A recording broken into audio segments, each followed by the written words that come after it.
Hey guys, Furum here, and today I'm going to be showing you the Vanda Electrics Dendrobium in multiplayer in Asphalt 9 at 4 stars with a multiplayer tune. Thank you to Carson L for these races. Now, I'd mentioned in previous videos that given the Full Throttle Season's matchmaking being based on car's rank rather than player rating, I'd love to see if somebody could make a multiplayer tuned car and therefore blow away a lot of the competition. And, well, that's what Carson has tried to do here, and let's see if it pays off. Basically, what he's done is just completely increase the acceleration of the car to max for the 4 stars, but left the other stats lower. If I would have been doing this multiplayer tune, I would probably have max top speed up all the way as well, and left handling and nitro a little bit lower, but this turned out to work pretty well too.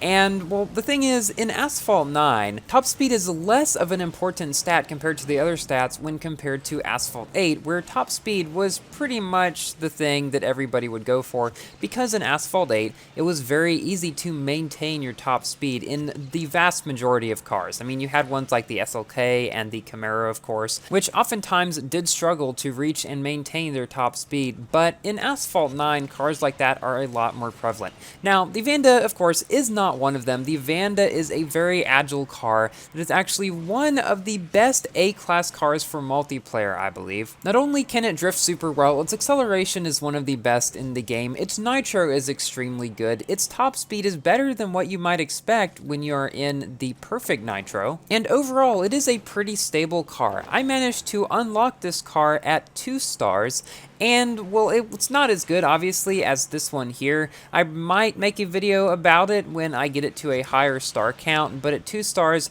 it's just not very good, and unfortunately, I didn't know about the multiplayer tuning before I upgraded it for the Full Throttle season. So yeah, otherwise what I might have done is just upgraded top speed and acceleration, left handling and nitro down, and seen how that did, but unfortunately that chance has passed, and it's hard to justify doing that on any new cars that we get because we don't really know for sure if we're going to get a season like that again, and even if we do, will we get them often enough so that it actually makes sense to multiplayer tune some cars in this game?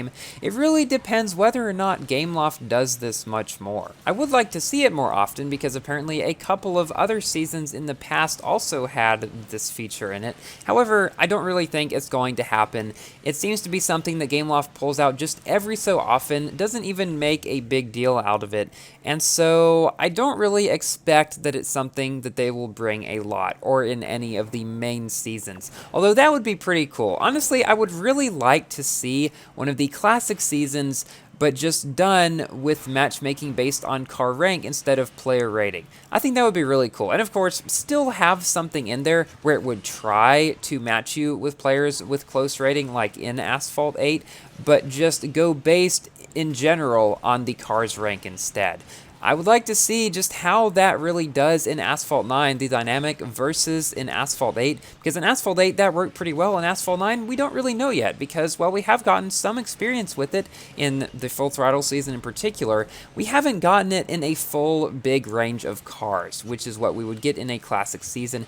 Here we only had 7 or so cars to play with, and, well, we knew we could run into instances where if you had a low-ranked Vanda or a 911 or something, you might run into some high-ranked BMW i8s and be able to run all over them. But I'm curious as to see which cars in this game would actually end up being the best ones in a system where you can play in any car in the game in this mode with the multiplayer tuning. I think that would make for a very interesting analysis. So here, Carson L comes in first again against 2 Apexes, which also seem to be pretty popular around this rank, but his main competition in many of the races here was somebody that actually had very close to the same username in-game as Carson, who was in a slightly higher ranked Vanda. The only concern I have with a tune such as the one that Carson is using right now is I don't know if it's low enough below the fully maxed out 4-star upgrades to not face them, because I'm not quite sure of the spread of rank that is possible, like the amount of car rank that can be different between players. This car at this tuning is about 240 rank lower than a 4-star one with all upgrades applied at that point.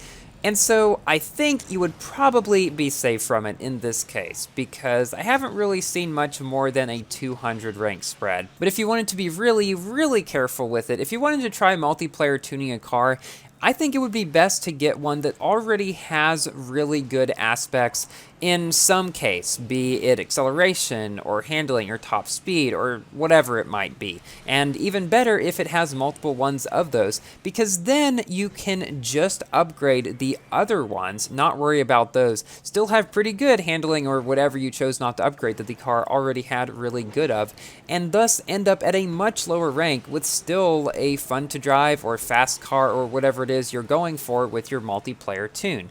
Because unlike in Asphalt 8, there's probably quite a lot of possible multiplayer tunes that you could do just based on what your preference is for cars in the game. So I will be certainly curious to see if any more seasons like that come back and we can try it on other cars. So we have got 2 new events in Asphalt 9, the Inferno special event, which came out just a few days ago. I uploaded my max test of that car if you would like to see how that one performs, what you might be going for if you try to get that car, but also we have a Tech Rules 1896 Elite Grand Prix. Now again, because this is an Elite Grand Prix, you won't be able to get the car in the event. However, key packs have come out for the Tech Rules, so if the Tech Rules is a car that you have been wanting to get, well, here's your chance to get it. It is a pretty good A-Class car. It's not the very best in A-Class, but I would say that it is better in multiplayer than in events because it's one of those more acceleration-focused cars. It does have one of the best accelerations in A-Class, I believe. Again, not the very best,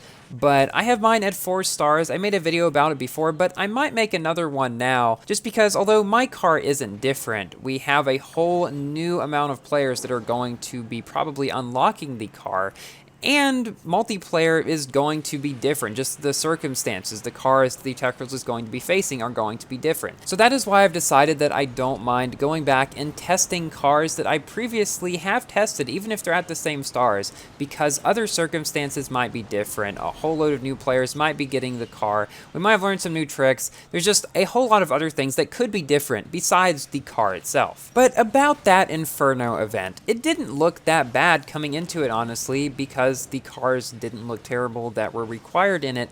However, the first day has been sort of annoying. You see, the Infinity Black Project S has a extremely low drop rate. You can only get 2 packs per time that you play the car. I've had plenty of times where I've played 5 races, so therefore gotten 10 packs. Didn't get a single blueprint for it. Currently, I'm like 7 blueprints away from unlocking it. I'm really hoping I'm going to be able to do that. I just don't want to grind for hours and hours and hours just to get 7 blueprints to unlock this car. That's probably not even worth that, but I'm going to try to do it. I'm going to see how far I can get in the event. I really want to try to get this Inferno. However, I don't know yet whether it's actually possible or not without spending tokens on more packs for that car in particular, but we'll have to see. I'm assuming it will be. I'm assuming the event is going to be something like the Bailey's event and many of the other S-Class events that we've had recently, like with the Cyan, for example, where you can get like 50 out of 80 blueprints or something, but then the rest of them you have to get in packs. But I don't know about this one yet, so we'll see. And now it's time for my general review about this car. The Vanda is a great car. It was definitely one of the best ones, I would say, in the Masterpiece release packs. That's where I got this car at 2 stars. At lower stars, it's not amazing. It's not going to do very well for you in normal multiplayer. However, in a rank-based multiplayer, it's probably going to do very well, such as where Carson is right here. So unfortunately, you might be disappointed if you got this one at low stars and you found that, oh, this car is nowhere near as good as people say it is. Well, it gets a lot better as you get to higher stars. I would say like 4 stars and above is where it begins getting really good in the normal multiplayer. And if you have this car at max, there's not a whole lot that's going to be able to stop you, except possibly S-Class cars on a longer and straighter track. Because this thing is super agile and easy to drive, but it doesn't have the best top speed. Thank you all so much for watching. Please like the video if you have enjoyed, and thank you to Carson for these races. Please consider subscribing for more Asphalt and other games content, and I will see you in my next video. Goodbye!